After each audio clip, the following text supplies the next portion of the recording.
I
enjoyed being around all of you, felt your energy, felt like folks really wanted what you were chasing, and it made a lot of difference to me. It made me want to be a part of what you're doing. It gives me the energy to stay involved in the board. But I want you to know today's your day, you're going to get your certificates and everybody's happy for you. I want to know what you're going to do with your certificate. I want you to stay connected to the school, tell us what you're up to. Because these folks have supported you, it's now going to be your turn to get back to the school. When you see students that need encouragement, you need to go ahead and encourage them. When you need encouragement, you need to come back to the school and get filled up. We've got it. We're not going anywhere. We've got people who support, people who care about you all. You've seen all of this.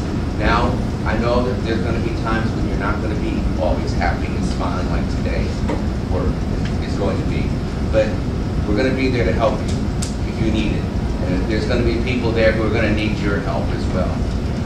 As you go on down the road here, don't forget us. Let us know what you're doing. Stay connected to us. If you need a little bit of somebody to say, oh God, I need somebody to give me a reference, there's some of us that are there that can do all of that for you. We're all there for you. And if you need a moment where you just say, I'm having trouble making it through the next day, call us. Let us help you get through that. But I want you to know I take a lot of pride in all of the work that you've put through. And I know that I said this when we talked in class together, was that when somebody said, what have you done? You can say, listen, I can complete a task that's given to me. You've completed your past 15 weeks, 14 weeks, isn't that what it is? I'm very proud of you. You have a lot to be proud of as we head into the holiday season. We can be thankful for all of our friends and family. I'm thankful to you for showing me that hard work does pay off. So thank you. May the wind be at your back. Godspeed. Merry Christmas, everybody. Years ago, for those who don't know, we had a couple of days of baking together. I teach baking at Johnson & Wales, and I teach a 2-day baking seminar for every class for the last 7 years, 8 years, and loved it. We made some killer cheese biscuits and breads and all sorts of things. So I just want to recall for your attention one review note to leave you with that I told you I would bring back up, and that is that we talked about in our baking class the 12 stages that wheat goes through in its journey from the earth to the, what we call it, from wheat to eat. So the 12th stage, of course, of making bread is eating it, enjoying it. We did that.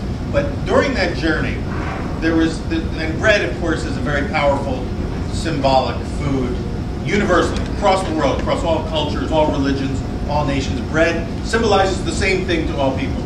It symbolizes transformation, symbolizes life, symbolizes the presence of the Creator in the creation. And we didn't spend a class talking about theology, we made bread.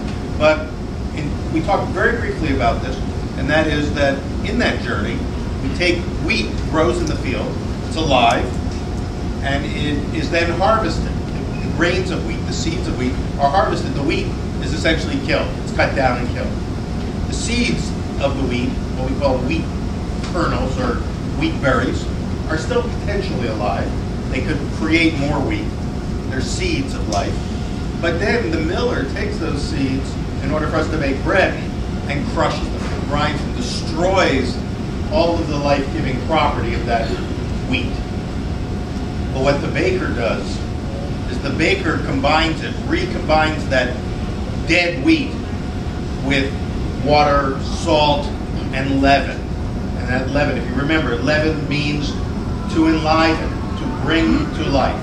And so what the baker does is the baker brings that wheat back to life in the form of bread. But that's not where the journey ends. And this is, again, one of the reasons why bread is such a powerful symbol, because it really does symbolize the journey that we're all on. Because what happens to that wheat as we make that dough and we bring it to life, we've brought back this dead wheat, it's now living dough, it grows, we know it's alive because it grows. The character and the flavor of that wheat changes and transforms through natural chemical activity like enzymes and fermentation, all sorts of things. And then as the baker, you shape that wheat into loaves, into rolls, loaves, or whatever you're going to make from it. And towards the end of this process, stage 10 of the process is we take it to the oven and we bake it. And what goes into the oven is not what comes out. Because in order for that dough to become bread, the leaven in that bread, the yeast and the leaven that has brought it to life, has to sacrifice its own life. It gives up its life because at above 140 degrees, it crosses over the threshold, what we call the thermal death point. And the leaven, in order to fulfill its mission to create bread, has to give up its life. So you can see again these symbolism, this metaphor of transformation, of sacrifice, that's so powerful in all of our lives. But what went into the oven, it's almost like a caterpillar going into the oven, comes out of the oven as a butterfly, a loaf of bread. There's a lot of sacrifice that took place to go from alive to dead, to back to alive to dead. But this final dead was dough becoming bread. And in a way, this really is a symbol. This is why I love teaching bread, why I like making bread with you, is because we're all on this transformational journey together. You have been brought back to life many times and will continue to do so. And so I will leave you now with just those thoughts and what we call the baker's blessing. I call it the baker's blessing. I made it up, but it's a baker's blessing that I think can carry you in tough days. May your crust be crisp and your bread always rise. On behalf of the board of directors, on behalf of the staff, and on behalf of the students, past, present, and future, I want to congratulate you on your perseverance, on your stick-to-itiveness. Ladies and gentlemen, supporters, I want to thank you all for being here. Class 44 showed a great deal of resolve. I'm Chef Ron Allert. They've asked me to steer this ship for the past 6 years plus. As a staff member, I came up, and I'll tell you what, this class had a lot put on it. You've come a long way. Lord knows the school, the community culinary school of Charlotte, has faced some uphill battles this year, some challenges that came before us, and they keep coming. We hear news minute by minute that can, in a sense, dampen spirits, but we keep the spirits fresh. You guys kept a fresh spirit. At the beginning of the class, there was some uphill challenges, and there was some stuff, and we persevered and we finished. Any moment now, you all will be finished. And I just want to say we are grateful for each and every one of you. The journey does not end. The journey is just beginning. I know that's cliche, but it's the truth. That door is open. We are not going anywhere. We will be there to help address the needs that you allow us to help you with. And that's every staff member that you see before you. So please don't forget that. This is not an ending. It's just the relationship changes. We grow together.